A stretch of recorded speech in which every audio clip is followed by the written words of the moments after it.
Hi there, Smart Drivers. Rick with Smart Drive Test talking to you today about more stories of driving Greyhound down under in Australia. So we're going to talk about that today. And without further ado, we'll get started here. Ryan is here from Regina, Saskatchewan. Matthew's here from Quesnel, British Columbia. And if you're tuning in, let us know where you're tuning in from in the world, what class of license you're going for, if you have a road test that's been postponed, and whatnot. My preview screen shows that it's not, that I'm not there. Anyway, just transition that again and see if it comes back. But Carrie's here from Minnesota. How is the weather in Minnesota? And Wheelman is here from Portugal, Porto, Portugal. Very awesome. There, I'm back. Frederick is here from Denmark. So we have a few people from around the world. That is really awesome. And the picture that I put up on the, I'll just get that picture for you and show you the picture. Just bear with me for 1 sec here while I get the computer going and find it. Adco is here from Wyoming. Where are you in Wyoming, Adco? Australia, coach captain, further down under. Here we go. Janet is here. Katie is here from Arkansas. Corey, YouTube Strange, need refresh. Yeah, Corey is Bricks for Wheels. Corey, what? I need to restart my computer to get either Facebook or YouTube working, so it's kind of weird. Here we go. Yes, there we go. All right. So I will transition over and show you this picture. Samantha's here from New Jersey. Awesome. And where do I need to go here? There it is. Transition. Okay, so here's the thumbnail that I showed you with the bus, with the McCafferty bus on it. McCafferty was the company in Australia that ran the Greyhound routes, and I worked for another company called Moorland Bus Lines in Melbourne. These were some of the buses that we drove up to Parks, New South Wales. And we used to joke that these buses were essentially farm equipment with seats. That's basically what they were. They had two-stroke diesel engines in them. I don't know whether any of you have had experience driving two-stroke diesel engines. Two-stroke diesel engines are, yeah, they sound really cool, but they are terrible in terms of amount of power. These buses, when we drove these up to Parks, New South Wales, which is the halfway point between Brisbane and Melbourne, you know, to get these things doing 100 kilometers an hour, 62 miles an hour was all you could do. I mean, it was all that thing would do. If there was any hill whatsoever, that thing would slow down. Adco, you are in Uintah County. Is in the southwest. I'll look that up afterwards when we're done the live stream here. So if you have any questions at all, just drop us a question in the comments. If you're watching on the replay, leave us a question in the replay, and we'd be more than happy to help you out, get you going for whatever you're doing and those types of things. No, Wheelman, it doesn't have a lift axle on the back. Here, just let me look at the picture again. What it has, and a lot of buses, actually a lot of Greyhound buses have this, is that it'll have tandem axles on the back, but it'll have a set of duals on the front rear axle, and on the rear axle is a single, which is totally weird. But I guess it cuts down on the weight of the vehicle, and it allows it to comply with the amount of, the maximum amount of passengers and freight that you're going to have on the bus. It's not a lift axle. It's just a single, and I've seen lots of buses that do that. So, yeah, these buses, and the other thing about those buses was they had a crash box in them, so they were a non-synchronous transmission, which for me wasn't a big deal. I mean, I've been driving non-synchronous transmissions for quite a while, but it was a bit different because your shifter's at the front of the bus and the transmission's 20 feet away. It was a bit interesting, and so it was the milk run from Melbourne to Parks, New South Wales, and I'll just, I've got a picture here on the map. I'll just transition over to that and show you that. And you can see here, you start in Melbourne, you make your way up through Shepparton, and we basically stopped at every little town on the way up to Parks, New South Wales. And Parks, New South Wales was right here. And then you stopped in Parks, New South Wales, and then went back, slept overnight in Parks, New South Wales, and then the next morning you went back down. Another driver, the driver that came down from Brisbane, you would take that bus, and then the other driver would take the other bus and head back to Melbourne. So that's the way that run worked. Didn't do it very often. Every now and again, it was kind of stuck in there to kind of change up things. It was a day run. It did leave at like 6:30, 7 o'clock in the morning. You got in at 5, 6 o'clock in the afternoon. Parks, New South Wales was like a little town in the outback, kind of like Twig, Minnesota, and it might be a little bit where like Adco was from. And the hotel that we stayed in, the initial hotel that we stayed in was not, it was probably 1.5 stars. I think they found some wood out the back at the construction site that they took, and they made the beds out of it. It was kind of this rough hewn timber, and it was pretty basic. It had a double bed in it. It had a single bed in it. The day driver that slept at night slept in the single bed, and the guy that came in and slept during the day slept in the double bed. And there was a pool. I think there was a pool there. I think the pool was about the size of a bathtub, which is pretty funny in the outback of New South Wales. Somebody asked me the other day about driving on the left side of the road in Australia, and that run, Parks, New South Wales, was one of my indiscretions of driving on the other side of the road. And I talk more about this story in the autobiography, but when you went back to Melbourne the next morning, the bus left at some crazy hour. It left at like 5:15 in the morning. And it was in the wintertime, so of course it's still dark.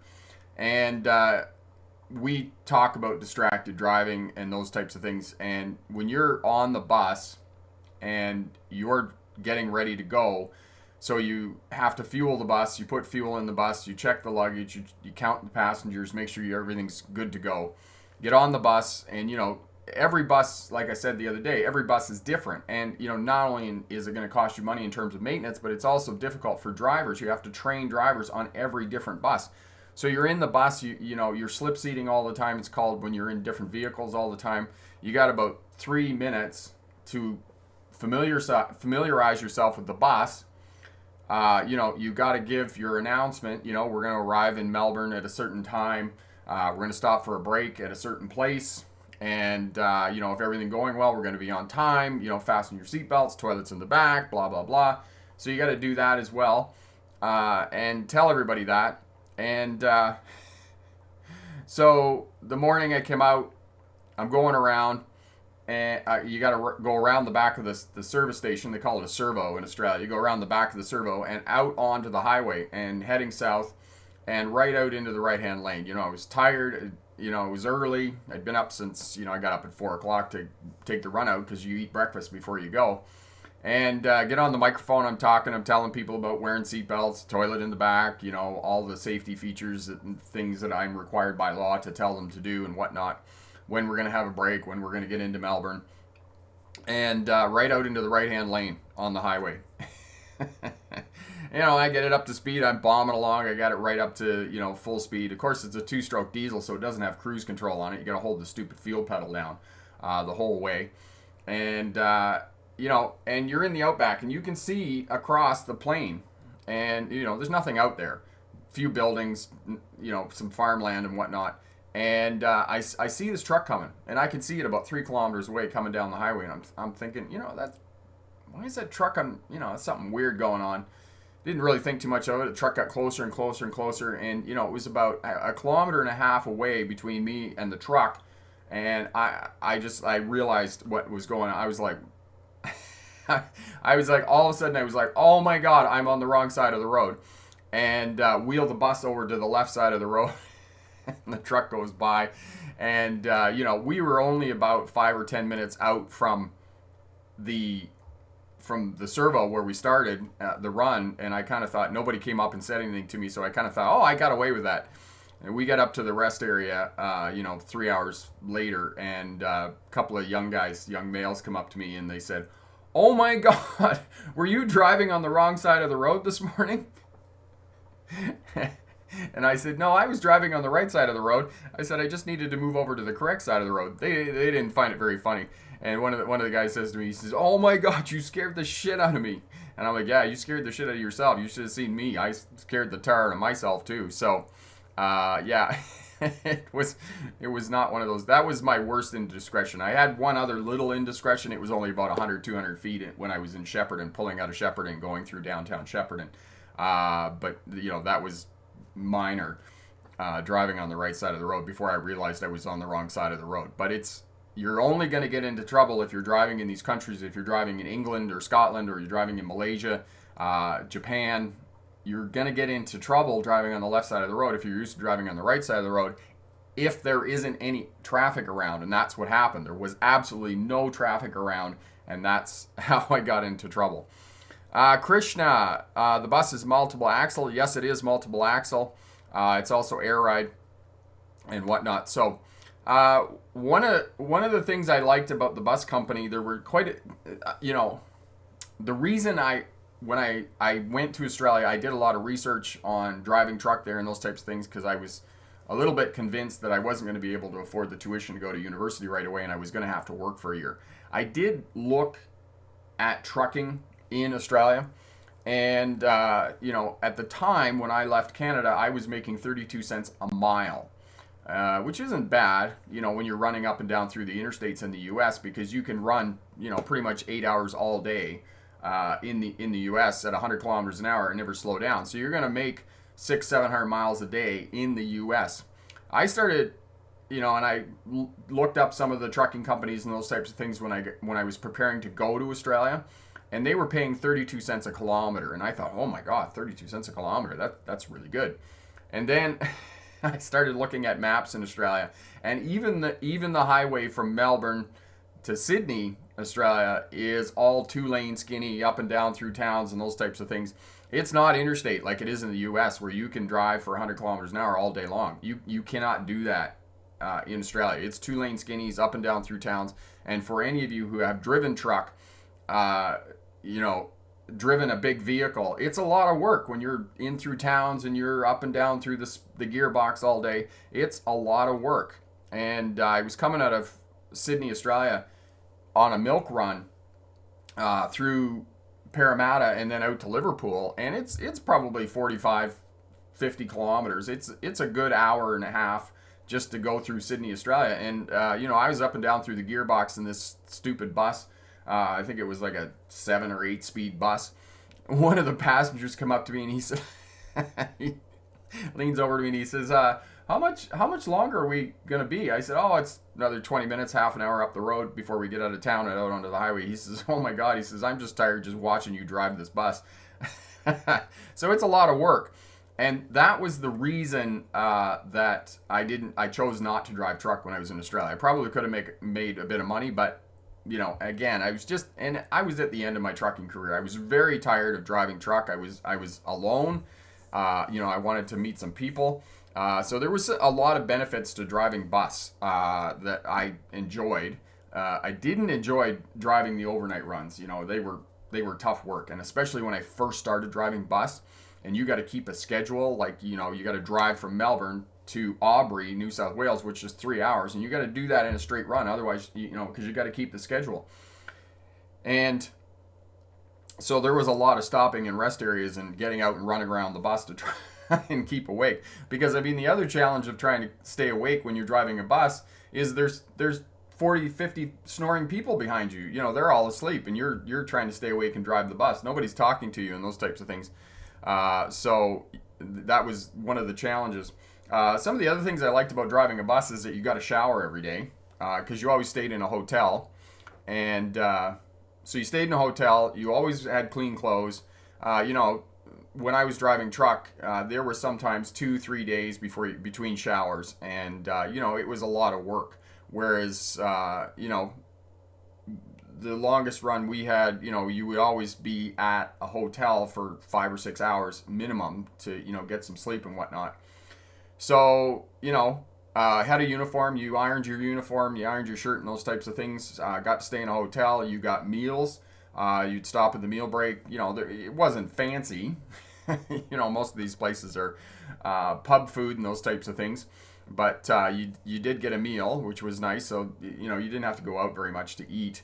In the summertime, you could wear shorts in Australia, which I thought was hilariously funny. Not when I initially heard, but then I learned what the requirement for the uniform was in terms of wearing shorts. So in Australia, they had shorts and short sleeve shirts. And the reason that a lot of the drivers uh, wanted to wear shorts was because they didn't have to wear their tie. And what I would, so me, I saw one of these guys. He was wearing his shorts, and I can still burned into my memory. This guy, how he was dressed. So the shorts came down to just above your knees, and then he had a shirt on, short sleeve button down shirt, no tie, sweater vest, and he's got you got a long service award. He'd been there about 10 years. He had a long service award, so all his long service badges are here, and they're pulling down his shirt like this, so it's weighed down. He's got his cell phone with the cable up through, and he's got the earpiece cell phone. Those goofy people who have those things. He's got a ball cap on, and then the shorts come down to above his knee, and then as part of the uniform, they had to wear these white socks, and they were basically knee socks that came up to just below the kneecap. So the only thing on your leg that was actually showing when you could wear shorts for the bus was your kneecap. That was the only part of your leg. The rest of your leg wasn't showing. And I remember seeing him, and I thought to myself, there is no way on any planet that I am going to wear that uniform, because, I had a pair of slacks on, black shoes, a nice shirt, exactly what I'm in the picture of what I looked like, and, had a tie on and looked good, and it was just a clip-on tie. You didn't want to wear an actual tie on the bus, just in case passengers got physical with you, then they had something to grab onto while they're beating on you. So you always wore a clip-on tie, right? And then it just came off if they grabbed a hold of it. But I remember how dorky that guy looked, and I just thought to myself, no, this is what I'm going to wear. Carrie, also wondering if being tired played a role in your driving on the wrong side of the road. Carrie, probably did, but you have to understand, the other thing, Carrie, is that, I drove hundreds of thousands of miles in a truck on the right side of the road. So it was just natural inclination for me. But yes, fatigue did probably play a role in it. I was just distracted, talking on the microphone, informing passengers and those types of things. Because talking on the microphone on a bus where you're trying to figure out everything else and get the bus going and those types of things, make sure everybody gets settled down and whatnot, it can be a bit intimidating. Andre, good.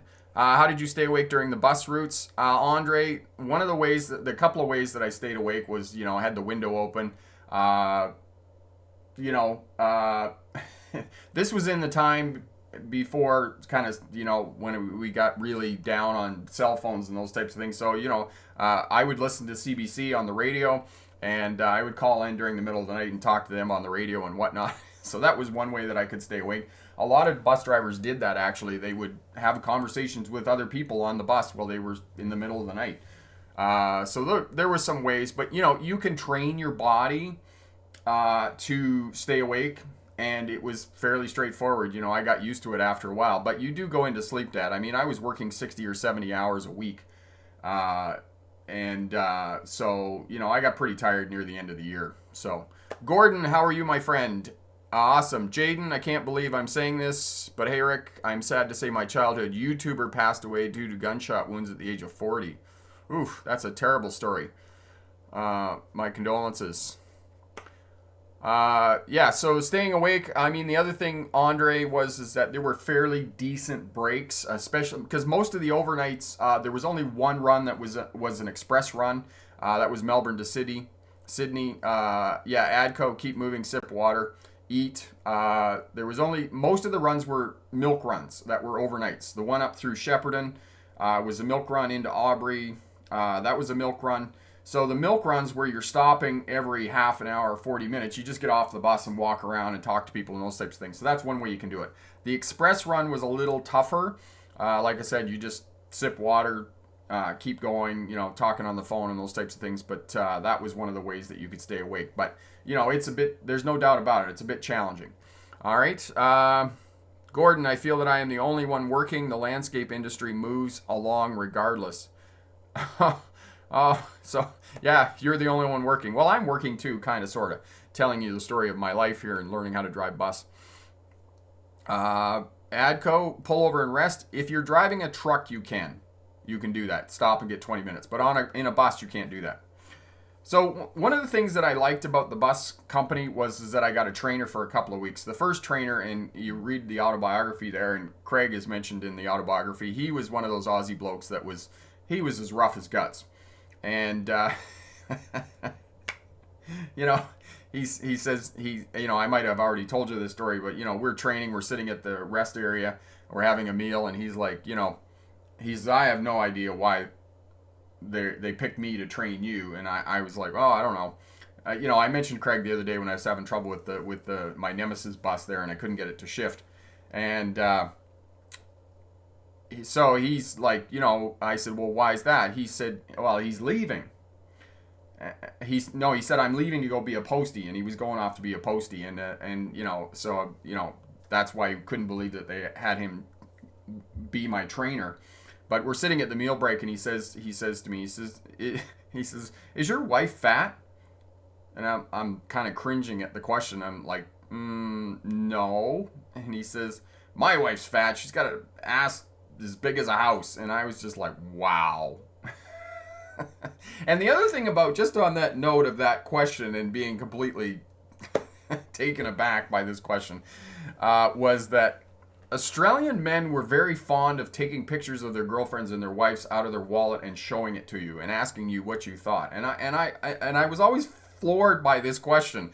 I was always like, what decade are we in? Are we still in the 1950s? I mean, we don't do this anymore. Women are not property. It always floored me. It always floored me when they did. I just couldn't get over it. Andre, Rick is driving a coach bus, more similar to driving a truck or a school bus. Driving a coach, driving a highway coach for Greyhound it's neither like driving a bus or driving a school bus. It's neither one of those things. It is something in and of itself. I drove, what are they called? Tour coach. I drove a tour bus for a little while I was down there, just briefly while I was going to university to go down to the Very Penguins. And even driving a tour bus is completely different than driving a highway coach. Completely different than driving a highway coach. So one of the things that happened when I was training, I trained with Craig for a little bit, and then I trained with another gentleman. He was an older gentleman. He had a lot of experience. It was a lot of fun. One of my biggest concerns, without having any highway experience of driving coaches, was that I knew the coaches broke down. And my biggest concern was, what would we do if the coach broke down, right? What do you do with all these passengers and the bus breaks down? And fortunately, while we were training, the bus actually broke down. And fortunately, when it broke down, I think it had an air leak in it. It did have an air leak in it. And it broke down in a service station, which was, and it was really good for me because it alleviated my tension or my reservations about the bus breaking down and what to do with passengers and those types of things. Gordon says, my description of Aussie blokes reminds me of Londoners I used to know. Yeah, just, those guys and women who are just as rough as guts. And they had a term for women in Australia who were those women, and they were called ochre chicks. And the best description I can come up with is a woman wearing a G-string with track pants. Because that's exactly what they are. That's an apropos description of ochre chicks. So we'll just leave it at that. So the bus broke down, passengers got off, and passengers were really great. And I realized that when the bus broke down, I just got to the point after, because it happened quite a number of times with me, that I would just say to the passengers, listen, it's going to be 2 hours. And if you were upfront with passengers about how long it was going to be before the bus got repaired or you got another bus out to you, then they were really good about it. Because, you're keeping them informed in the loop and those types of things. And, I was very fortunate that of all the times that the bus broke down with passengers on it, there was only one time that I did not break down in a service center. Only one time that we broke down on the side of the road. And what happened was we're bombing down the highway, and I looked down at the oil gauge, and the oil gauge dropped to zero. You didn't have any oil pressure. And for those of you who are new and don't know anything about petrol engines, if the oil pressure goes to zero, you need to pull the vehicle over and stop immediately and investigate why you don't have any oil pressure, because otherwise you'll blow up the motor. And these diesel engines are $20,000. And the company will get very excited if you blow up a motor because the oil pressure went to zero and you didn't shut it off immediately. So as soon as the oil pressure went to zero, pulled the bus over, stopped the bus, shut the engine off, secured the vehicle, obviously put the parking brake on, got out of the vehicle, went around to the back of the bus, and the oil from the engine oil is running down the road. And it's these big diesel engines are 4 or 5 gallons, 20, 30 liters of oil. So it was very prominent. Oh, I get on the phone and called, and they sent a mechanic out. And I got back on, and I said to the people on the bus, I said, unfortunately it's going to be 2 hours. They said they do one of two things. They send either a mechanic out or they send another bus out. And I said, in this case, they're sending a mechanic out. The mechanic came out. I don't know what was wrong with the bus. It only took him about 20 minutes to fix the bus, and then he filled it back up with oil, and away we went again. That was the only time that I had one passenger who got a little gnarly about that, and the passenger was like, "Oh, don't they do pre-trip inspections on this, blah, blah, blah," and the other passengers kind of stuck up for me. And if you were good as a coach captain, most of the passengers were really good for you, and they looked after you and those types of things. So, fixed it up, and away we went. And that was one of the only times that I didn't break down in a service station. And breaking down in a service station is much better because the passengers can go in, they can get a drink or whatnot, and they're not hanging around having to sit on the bus. Wheelman getting paid by the mile in Europe is being targeted by legislation for removal. Running, I understand the term, sir, not tolerated by European legislation. Okay, yes. And what Wheelman's talking about is getting paid piecemeal, where you get paid by a certain amount of work that you do. And in the trucking industry, this is counterintuitive because they have hours of service regulations. You can only drive the vehicle for a certain amount of time. But for me, for example, when I was driving truck, I got paid by the mile. So the more miles I drove, the more money I made. So it sets it up so there's a conflict between hours of service regulations and how much money you're going to make. So I drove a lot of miles. When I was driving bus, however, I got paid by the hour. So I got paid a certain amount of money for every run, and I got paid 25. I think at the time I was making $25 or $26 an hour, which was good, plus a bonus, right? As long as nobody complained and those types of things, you got your bonus. So I made fairly good money driving a bus. Epic, speaking of driving a coach, in Australia, you're required to have a satellite phone because some roads, like the Eyre Highway, no, we had pretty good cell phone reception, Epic, in Australia. And it was, I never had any problem with cell phones and those types of things getting in hold of people and whatnot. Andre, I think you're helping me make my decision between driving for Greyhound or the city. If I was stuck on a highway hours away from home, I'd be super upset. Like I said, Andre, not a big deal getting stuck on the side of the road. And as I said, most of the time I wasn't stuck on the side of the road. It was only one time in more than a year that I was actually stuck on the side of the road. I was, most of the time I was, like I said, in a service center. Jonathan, hearing that 0% oil pressure reminded me when I was assigned a bus where the gas tank was showing empty. When I filled it up, it still was in the empty and written that the gas meter was broken. Yes. I've had that happen to me, Jonathan. We had a fuel gauge broken on one of the training trucks when I was working here at the driving school in Vernon, and nobody told me that the fuel gauge was broken. Of course, partly my fault. I didn't actually physically check in the fuel tank. Some vehicles you can't check in the fuel tank, but most trucks with saddle tanks on them, you can. And we ran out of fuel. The one and only time that I ran out of fuel. So there's a lesson for all of you out there. Make sure you physically check the fuel in the tank if you haven't filled it up yourself. Ironically, I've written up multiple times of a broken gas meter, and my school bus company never fixed it. And sometimes they won't. And I don't know, Jonathan, with the school bus company, whether you have people who fill the bus up and who look after the bus and those types of things. But that's what they had at Greyhound in Australia, is that there were people that was their thing, that they filled the bus up, they cleaned it and whatnot. Gordon, did you attain any mechanical comprehension skills as they related to trucks and buses? Gordon, good question. Excellent question.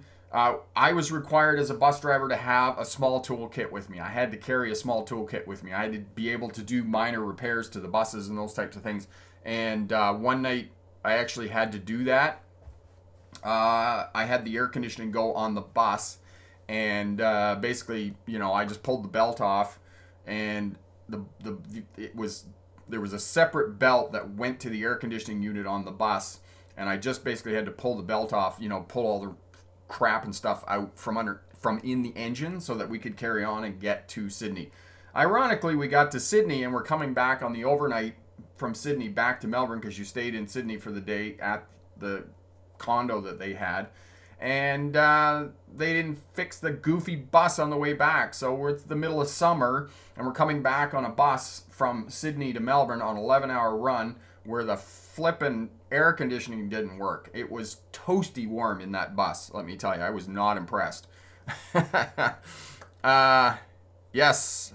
Epic, when driving in the outback in Australia, are you required to carry spare oil and engine coolant on your bus because there would be long distance highways? Yes, Epic, all of the buses were equipped with extra fluids, some spare parts and those types of things. They also had cleaning supplies on them and those types of things in case passengers got sick.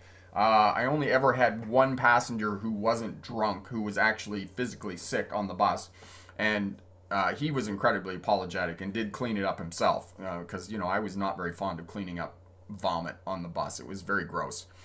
Andre, how do you like driving for a school bus company? Okay, you can answer that. Hall phase, do passengers get money off if the bus breaks down? Hall phase, I don't know. I didn't deal with that aspect of it. But I do know we were late. That did happen. Wheelman, if a truck driver has driven about 12 hours, the cops can actually take driver for a visit to the police station. Very, very heavy fines. It's tough over here. Wheelman, and actually, I think that it's a better system. And you would probably be able to give better information about that than I would, driving in Europe. But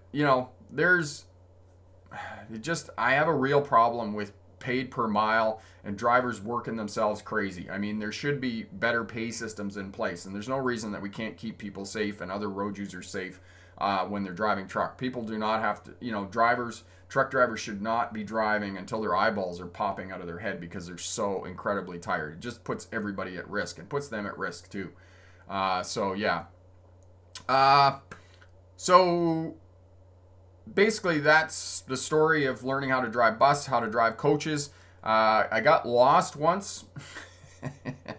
And navigation and route planning, I was, and of course, again, you have to remember that this is in the time before GPS and even in the early 2000s.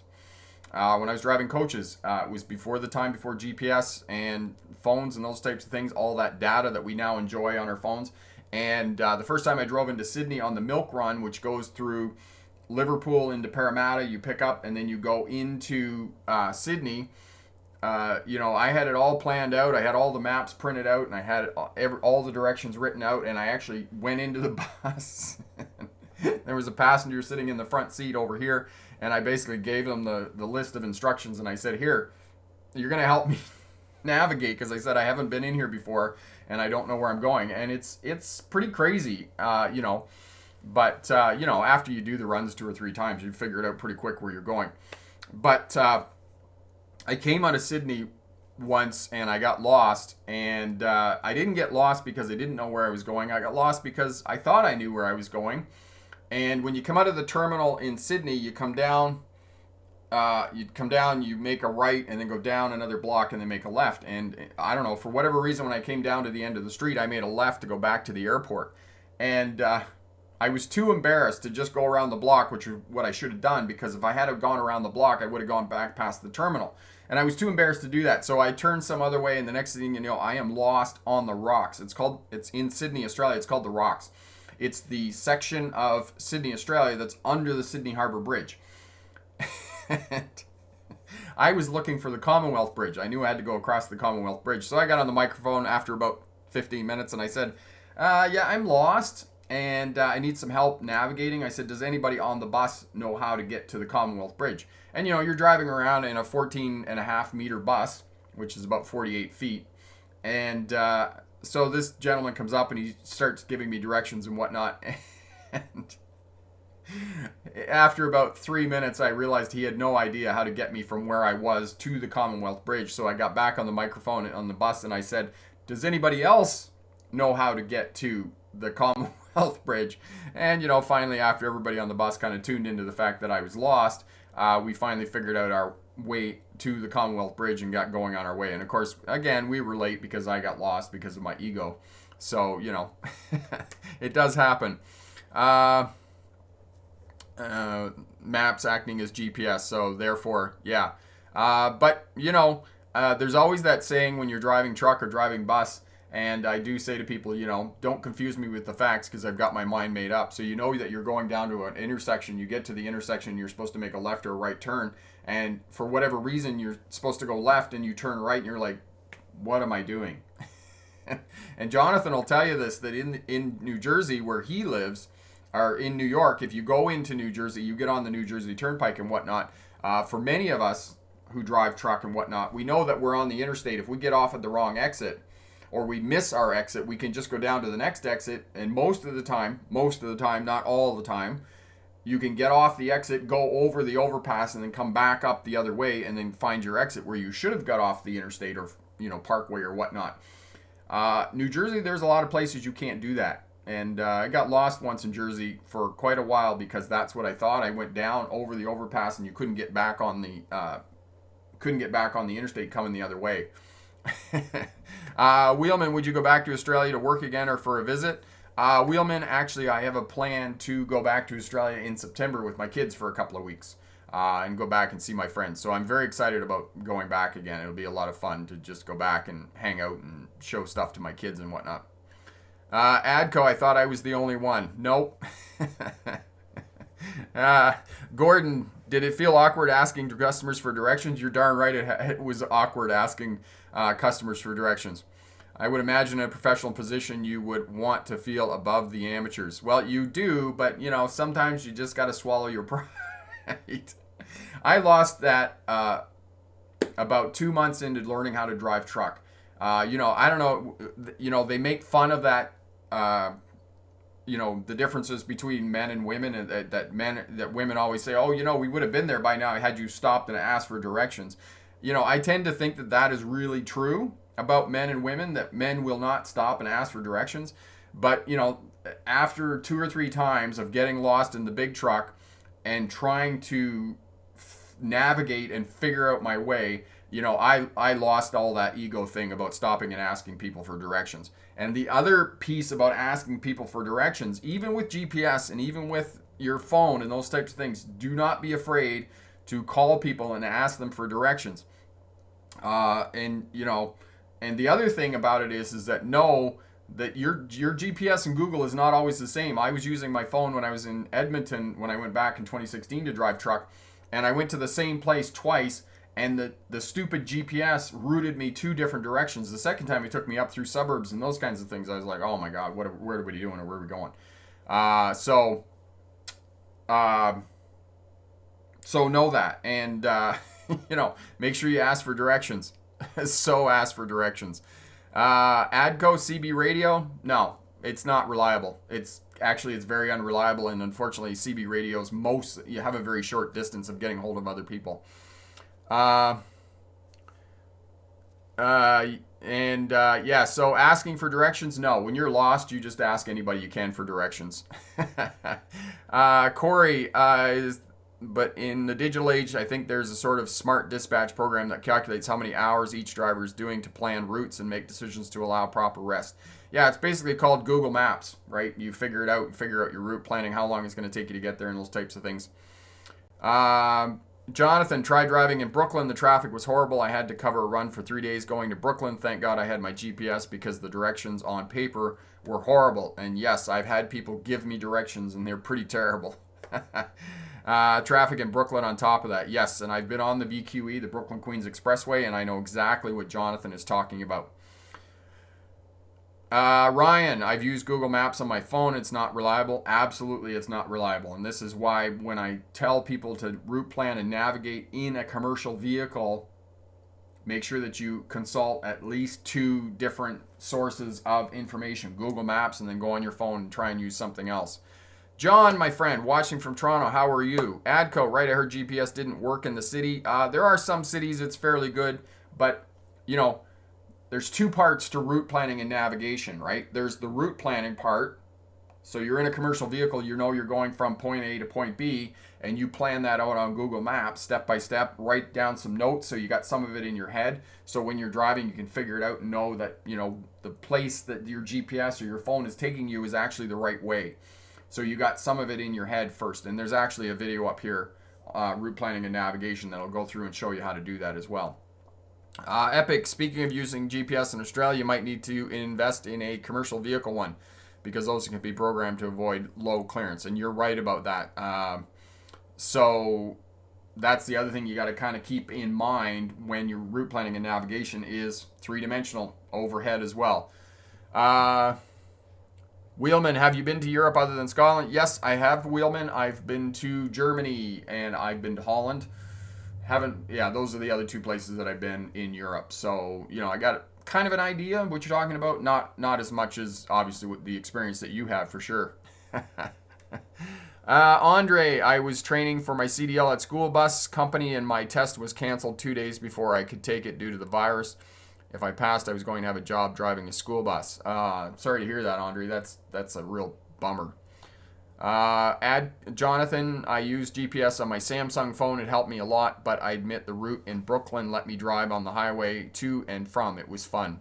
I'm sure, yeah, driving on the highway after driving in and around town is a bit crazy. Adco, good word for planning. Awesome, Andre, but I was nervous because I was so young. I figured they wouldn't trust me by myself driving the kids. Now, Andre, I'm pretty sure, and Jonathan will confirm this or not, but most of the time when you're working with, I know here in British Columbia, this is what you have to do. If you're working with minors, you have to get a criminal search. And then once you get a criminal search, then you're good to go. Wheelman, a truck driver's worst nightmare, being boxed in. Yeah. Andre, Rick, how long were you a coach driver and would you recommend it? Yeah, oh, absolutely, Andre. It's a good job. I really enjoyed driving coaches for Greyhound in Australia. I had a lot of fun doing it, and you have a captured audience and you've got a microphone, so you can tell stories and those types of things. I did a fair bit of research on the history of Australia and used to tell funny stories going up and down the road. A lot of people driving Greyhounds were backpackers or tourists or those types of things. Talk to them about kangaroos and, that a group of kangaroos is called a mob or a troop. A female kangaroo is called a boomer. A male kangaroo is called a flyer. And I used to make a joke on the bus about boomers and flyers that, the husband would find out that she was pregnant and then he would be the flyer because he'd be taking off and going, no! Wasn't that funny. But anyway, Jonathan, best part about Google Maps, if you deviate from the main route, it will change the route on your location to help you get back to the right track. Yes, it will reroute you, Jonathan, and that, I have to say, that is one thing that is really nice about modern GPS. Adco, I use about 6 different things for 53-foot reefer. Yes, you would, because you don't want to get lost in a big truck. It's not like getting lost in your car where you can just turn around in somebody's driveway and keep going. Jonathan, when I was driving to and from Brooklyn on the highway before the COVID, I understand now why so many people are frustrated when the traffic is congested when it's free going back. I love it. Yeah. Wheelman, did you like Sudbury, Ontario, nickel capital of the world? Yeah, it's up there in the north. I can't say I've been there a lot, Wheelman. Adco, smart truck routes on iOS. Yes, Andre, I meant they would think I didn't have enough experience to hold my own route and therefore wouldn't be much work because I was only 21. You can still drive the bus, Andre. You'd be just fine. As long as you show that you can do the routes and you can stay on schedule, get passengers from point A to point B, you're going to be good to go. Gordon, did you do lots of reading while you were driving truck? There is no one blabbing over the shoulder saying this has to be done today. Lots of reading. When I was driving truck, Gordon, the only thing I was doing was moving that truck up and down the road as fast as I could because, like I said, the more miles you made, the more money you made when you were driving truck. And driving coaches in Australia was a little bit different because you got paid by the hour. And, like I said, I enjoyed it. I did well. I told stories, about history of Australia and whatnot. And actually, I was on probation for the first 3 months. And for the first 3 months, you didn't get your bonus. But actually, I had a couple of people who called into the company and complimented me on my skills of driving a bus and telling stories, and, just a lot of fun driving the bus. And because of that, I got my bonus right from like day one when I was driving truck or driving bus rather, and really enjoyed it. I had a lot of fun, and there were basically about 6 or 8 runs that you did. Most of the time, we ran Melbourne to Canberra, and then Canberra to Sydney, back to Canberra, and then back into Melbourne. And as I said, about once a month, once every 6 weeks, you would do the run up to Parks, New South Wales, which was kind of a nice break from the other stuff that you were doing, except for the buses, of course, because the nice buses, the big $450,000 buses, were the ones that were on the route from Melbourne through Canberra up to Sydney, whereas those old Denning buses with the 2-stroke diesel engine and the crash boxes were the ones that you drove up to Parks, New South Wales, and they were something else. Jonathan, Google Maps can talk to you as well. Plus, it doesn't use much data. 10 megabytes for the whole day navigating, which is a very small price to keep you out of trouble. Absolutely, and I like that audio feature of GPS when you're driving. 2016, when I went back driving, and I had 5 drops in Prince George, British Columbia. It was so easy. I was like, oh my God, this is so much easier than when I was driving truck in the 90s, that's for sure. Jaden, unfortunately, due to COVID, that's what I'm hearing right now on Google. Yeah, those numbers are difficult to verify, Jaden, because even if people have the common flu, have they been tested? So take all of those numbers with a grain of salt, kind of, be a little bit skeptical about how many people have actually died from the virus. Carrie, when do you go back to Australia? What are you looking forward to do most? Carrie, I'm looking forward to going back and seeing my friends I went to university with when I go to Australia.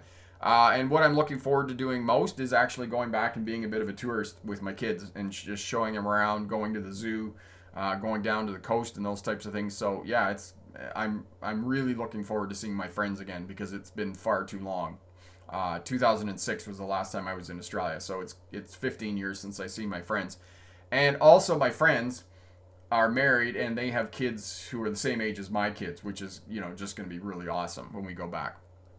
Andre, how do you deal with fights on the bus? Never really had fights on the bus, Andre. I did have, I told the story the other night about the toilet overflowing and the one guy who wouldn't sit down on the bus and basically booted him off the bus.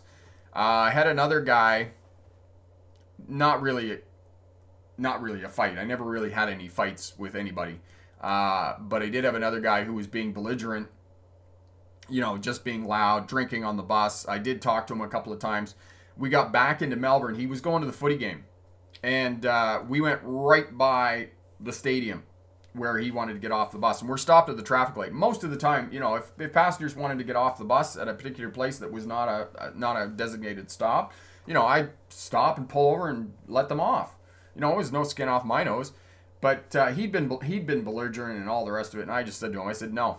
I said, you're not getting off the bus here. I said, you can go to the terminal like everybody else and get off the bus.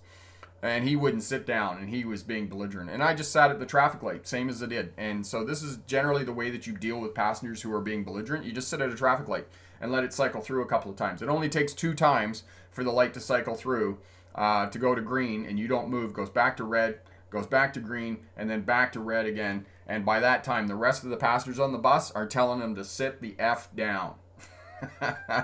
And, that's all I did. And we got off the bus. And actually, when we got to the terminal, he got off the bus, comes up to me and apologizes for being belligerent on the bus. So that was probably the worst I ever had. Yeah. Hall Face, how did China get almost no cases compared to other nations? Don't know. Adco, I don't trust Google because they don't have a setting to keep you off the wrong route. Yes. Wheelman, what's your favorite truck engine of the big 3, Cat, Cummins, or Detroit? My favorite engine is a Caterpillar. Love Caterpillars.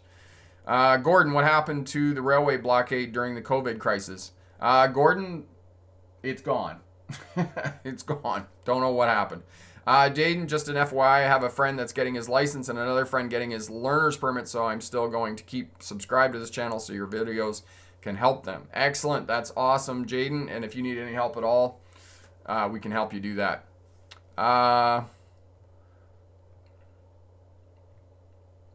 Okay, hope the trip works out. Yes, I hope so too. Carrie, that sounds like it will be an awesome trip for you and the kids when you go back to Australia. Yes, I'm very much looking forward to going, Carrie. And one of my friends was actually planning on renting a cottage, I guess, down on the coast, and we could go down there for a few days and hang out with the kids. That'd be just a lot of fun. Ryan, it's busy on the stream right now. Very nice. Lots of questions. Yes, it's really good to see all of that, Ryan. Wheelman, thank you. Have a nice weekend, Canadian friend. British Columbia must look lovely at this time of year. Love those beach combers.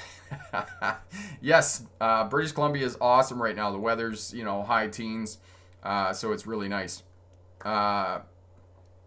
Jonathan, I had my phone hang over partially over my rearview mirror, but not enough to look and block my rearview mirror, so that's a way I can keep my eye view and have the volume up for audio quality. So some good questions about driving commercial vehicles, navigating, route planning, some of the experiences of that. And I'll talk a little bit more about bus driving. In tomorrow's stream, I'm still running in my head what I'll talk about tomorrow. I think tomorrow we're going to get to the University of Melbourne and tell you stories about doing my dissertation and still driving bus while I was going to university. So, Andre, have I ever lived in the States? No, I haven't lived in the States. I've spent tons of time in the States because when all my truck driving experience was driving in the States, but I haven't actually lived in the United States. Gordon, do you think it should be mandatory for truck drivers to have mechanical comprehension and handyman skills? No, I don't, Gordon. Not anymore. There was a time that you had to have all of that, but not in this day and age. And the other thing is with that, most of these trucks are electronic diesel engines. They all have computers on them, so you need plugins and those types of things. I mean, there are a few little things you can do. I mean, you can grease the truck. You got a grease gun and those types of things. There are some other little minor things that you can do, but for the most part, no, truck drivers really shouldn't be messing with the truck. And the other thing that's different now is that we have so much roadside assistance programs that they just call up roadside assistance and they send out a mechanic and get the vehicle fixed and those types of things. And as well, running over the road, most of these trucks are not more than 4 years old. Companies know that if the trucks get more than 4 years old running over the road, that they're susceptible to breakdown. So they keep them new. If you're running for a company that's running 8-10-year-old trucks over the road long distance, don't work for them because they're a crappy company. I can tell you that right up front. Adco, right? I have Rand McNally up by the visor. Awesome. Hall phase. I don't think I'm gonna live stream tonight because I'm doing this daily live stream, so I'll be back tomorrow at 11 a.m. All right. Andre, did you learn how to drive automatic first or manual? No, Andre, I learned how to drive manual first. If you look at some of the other live streams that I've done here where I talked about when I first got my license, I had heaps and heaps of farm experience. So I already knew how to drive manual transmissions. I learned how to drive a manual transmission when I was 12. So when I came to truck driving, I'd already had heaps of farm experience that just allowed me to get into a truck, and I already knew how to double clutch and shift and drive the truck. It was basically me getting the vehicle around in town was my challenge. So Adco, drivers can't do anything anymore. No, in terms of fixing and maintaining the truck, that's just not their job. Their job is to drive the truck and move it up and down the road. There was a time that you had to change tires and those types of things. And just a quick story about changing tires. I mean, the only time we had to change tires on the bus was if we blew a tire on the road. And I came into the depot one day, and one of the other bus drivers was there, and he was changing the tire on the bus. And I said, "What are you doing?"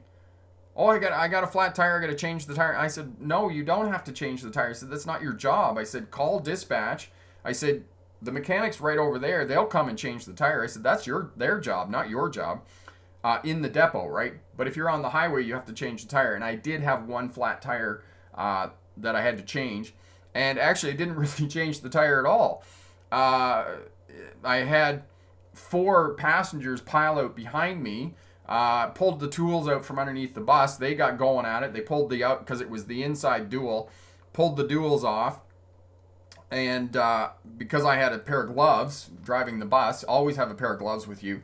And it was a retread, and the retread had peeled off. So I had to get in there with my gloves. And because it's got wire in it, I pulled all the retread out. Once I pulled the retread out, the passengers, they jacked it up. They stuck the tires back on, tightened up the lugs, and we were gone in about 40 minutes. We had the tire changed on the bus, and away we went. So that was the only time that I changed tires on any commercial vehicle. I never changed tires when I was driving truck. Even when I was driving garbage trailers into Michigan, we had flats every day almost because you had 38 tires on the truck and you're running through the dump. You're always picking stuff up and getting a puncture on the tire. They just send the tire guy out and they would fix the tire. That was their job. You got a flat on the truck, you just called up dispatch and said, hey, I got a flat tire, and they'd send out the tire guy. Because the other thing about it is that changing tires is dangerous. It's dangerous. You could potentially get hurt. And it's the same thing, and I have this problem with, I have this real stick about, talking about caging brakes, air brakes on trucks. First of all, if you cage a brake on a truck and you drive that truck, you are going to get fined if you get pulled over in the scale or by an authority, because that truck is essentially out of service. So don't do it. Second of all, it's incredibly dangerous. That spring inside that spring brake chamber is under 2,000 pounds of pressure. If you're down there winding on a caging bolt on a spring brake chamber and that chamber breaks or busts, you're down there with a 7/8 wrench with your face right at the brake chamber, and that thing breaks and explodes. It's going to take your head off. If a mechanic comes out, mechanics will have impact drivers on a pneumatic gun. They'll have an air compressor, and they're at arm's length. They're only going to lose their hand. They're not going to lose their head. So don't do it. Okay, I tell students that don't do it. And I've seen drivers do it, and I cringe every time I say it.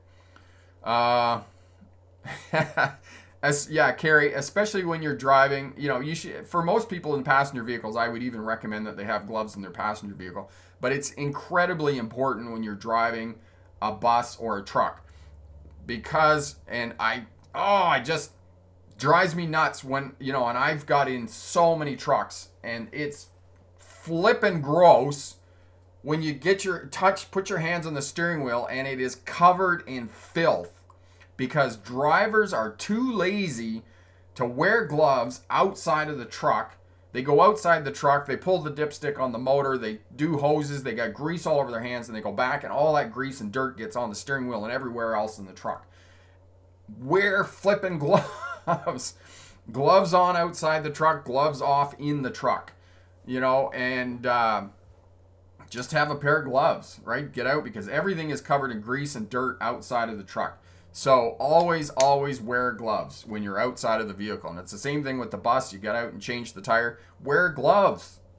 Not only that, it protects your hands, especially if you're using power tools. I only learned this a couple of years ago, that gloves will actually reduce the vibration if you're using power tools, skill saws and chainsaws and those types of things. Always wear gloves to protect your hands. And there's nothing worse than a metal sliver in your finger. Oh, that just hurts.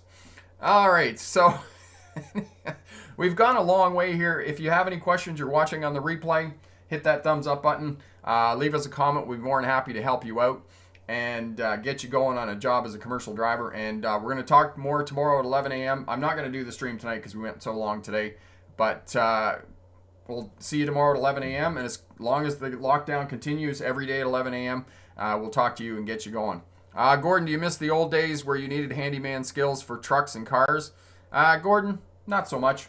Cars are very reliable now. Trucks are very reliable, and I like that fact about them. I like automotive technology that makes my vehicles reliable. I like the fact that my 1998 Honda has 340,000 kilometers on it, about 210,000 miles. Yes, no, they're much, much better now than they used to be. Adco, I miss a lot of things. No, I do not miss having to be handyman on my truck or my car or my bus or whatnot. So, so we'll see you tomorrow at 11 a.m. And remember, pick the best answer, not necessarily the right answer. Have a great day. Bye now.